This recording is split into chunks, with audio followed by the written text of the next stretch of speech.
بسم اللہ الرحمن الرحیم۔ السلام علیکم ورحمۃ اللہ وبرکاتہ۔ انتہائی اہم مسئلے کی طرف توجہ دلانی تھی کہ ہمارے سارے مسائل کا حل وہ دین کے اندر موجود ہے۔ اگر دوسرے انداز سے ہم یہ بات کریں کہ اگر ہم دین پہ چلیں صحیح طرح سے تو بہت سے مسائل ایسے ہیں جن سے ہم بچ سکتے ہیں۔ ہم دین پہ چلتے نہیں ہیں صحیح طرح سے، ہم صحیح طرح سے دین کی معلومات نہیں ہوتی ہے، اور جو ہوتی بھی ہے اس پر بھی ہم عمل نہیں کرتے، بعد میں پھر مسائل میں پھنس جاتے ہیں۔ پھر مسئلہ حل تو ہو جاتا ہے لیکن آزمائش انسان کے اوپر آ جاتی ہے، تھوڑی سی تکلیف سے آدمی گزر جاتا ہے۔ یہ ساری تمہید میں نے اس لیے باندھی کہ علماء فرماتے ہیں جو لڑکی ایسی ہو 7-8 سال کی جس کی طرف کشش انسان کی پیدا ہوتی ہے تو اس سے اپنی نظریں بچائیں، یعنی جس طرح ایک بالغ لڑکی اور عورت کے بارے میں حکم ہے تو وہی حکم پھر اس بچی کے بارے میں بھی ہوگا۔ اسی حوالے سے ایک بات عرض کرنی تھی کہ اکثر بڑی بچیاں ہوتی ہیں اس کو ہم مساجد میں جو ہے وہ قرآن پڑھنے کے لیے ترجمے کے لیے بھیج دیتے ہیں۔ اکثر میں نے دیکھا ہے کہ 12 سال کی بچیاں وہ مساجد میں پڑھتی ہیں اور ایک مرد سے پڑھتی ہے، تو اس میں بہت احتیاط کی ضرورت ہے۔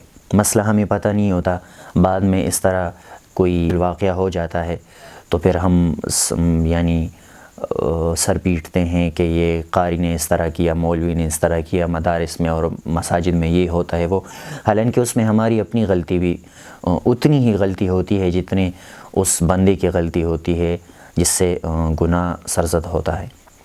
اور اسی طرح ہم اگر کسی مرد کو ہائر کرتے ہیں ٹیچر کو اور وہ آ کے گھر میں بچیوں کو پڑھاتا ہے تو اس میں بھی ایج کو دیکھنا چاہیے۔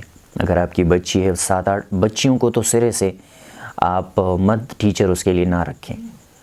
آج کل آسانی سے جو ہے وہ ٹیوٹر لڑکیاں جو ہیں وہ مل جاتی ہیں، وہ آپ کے بچیوں کو وہ پڑھا سکتی ہیں۔ اور اگر لڑکا ہے تو کوشش کریں کہ آپ کی بیٹی ہے یا آپ کی بہن ہے وہ کسی کو پڑھا رہی ہے تو اس میں یہ شرط ہو کہ اس میں اگر لڑکے ہوں تو وہ 10 سال کی عمر سے کم ہو، کیونکہ پھر شعور اور یہ نفسانی وساوس جو ہیں وہ اسی عمر میں آنے شروع ہو جاتے ہیں۔ بعد میں اکثر بڑے مسئلے اس میں آ جاتے ہیں تو بعد میں پچھتاوا بھی ہوتا ہے، مشکلات بھی آتی ہیں۔ شریعت میں حل بھی موجود ہوتا ہے لیکن ہم لوگ تو یعنی مجبوری کے تحت شریعت پر چلنے کے عادی ہیں۔ جب ہماری کوئی مجبوری نہیں ہوتی تو اس وقت ہم شریعت کو نہیں دیکھتے۔ میں اکثر یہ بات کہتا ہوں کہ اللہ پاک جو حکم دیتے ہیں وہ انتہا کو دیکھ کر اللہ پاک وہ حکم دیتے ہیں، اور ہم ابتدا کو دیکھتے ہیں۔ ہم دور اندیش نہیں ہیں، ہم ابتدا کو دیکھتے ہیں کہ بھائی یہ تو بھائی بہن ہیں، اور کزنز میں اکثر یہ ہوتا ہے کہ یہ تو تمہاری بہن ہے اور یہ تو تمہارا بھائی ہے، لیکن انتہا میں اکثر کزنز میں باتیں آ جاتی ہیں، پھر خاندان کے جو آپس کے تعلقات خراب ہو جاتے ہیں، دشمنیاں پیدا ہو جاتی ہیں، تو وہ بعد انتہا میں جو نقصان ہوا اسی کو دیکھ کر اللہ رب العزت نے حکم دیا تھا، پہلے سے آپ کو روک لیا تھا۔ لیکن ہم نے ابتدا کو دیکھا کہ بھائی یہ تو یعنی بھائی بہن کی طرح ہے یا سچی محبت ہے، یہ ہے وہ ہے، تو ان چیزوں کا خیال رکھنا چاہیے۔ ہونا ہی نہیں چاہیے کہ ہم چھوٹی بچیوں کو وہ مسجد میں بھیج دیں۔ اور دوسری بات یہ ہے کہ اگر بھیجی بھی تو پھر ان کی عمر جو ہو وہ 7 سال سے کم ہو۔ 7-8 سال کی جب عمر ہو جائے تو پھر بچیوں کو بالکل بھی مساجد میں نہیں۔